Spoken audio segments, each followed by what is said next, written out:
moving into some of the many weighty topics in the book, and I'll go directly to Iraq because you did something that politicians have a hard time doing. You admitted that you were wrong. Do you want to take us through that, please? Well, in the chapter where I discuss the decision that the president had to make about whether or not to send more troops to Afghanistan, and what the pros and what the cons were, I lay out the fact that I made a mistake when I voted to give President Bush authority with respect to Iraq.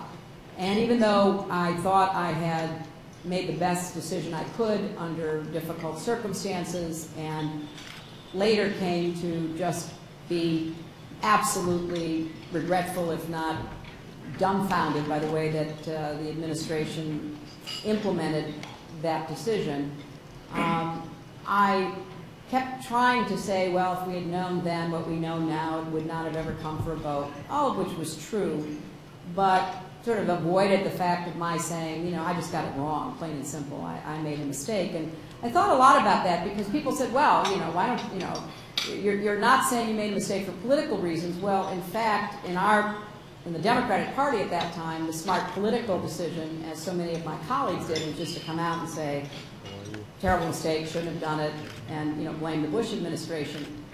I had this sense that I had voted for it, and we had all these young men and women over there, and it was a terrible battle environment. I knew some of the young people who were there. I was very close to one young Marine lieutenant who led a mixed platoon of Americans and Iraqis in the first battle for Fallujah. So I felt like I couldn't break faith with them. And, you know, maybe it doesn't make sense to anybody else but me, but that's how I felt about it. So I kept temporizing and I kept avoiding saying it because I didn't want there to be any feeling that I was backing off or undercutting my support for this very difficult mission they were on. When I got into the debate about Afghanistan and went through it now, sitting at the table in the Situation Room, trying to figure out what the president should do, it was clear that we had lost ground by 2009 to the Taliban. And we had to make a decision.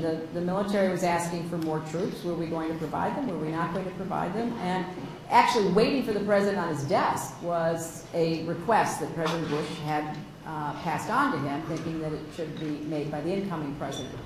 So I had to relive and rethink all of this. And, you know, you make these decisions with imperfect information, not always fully aware of everything that might impact the consequences of any choice that you make.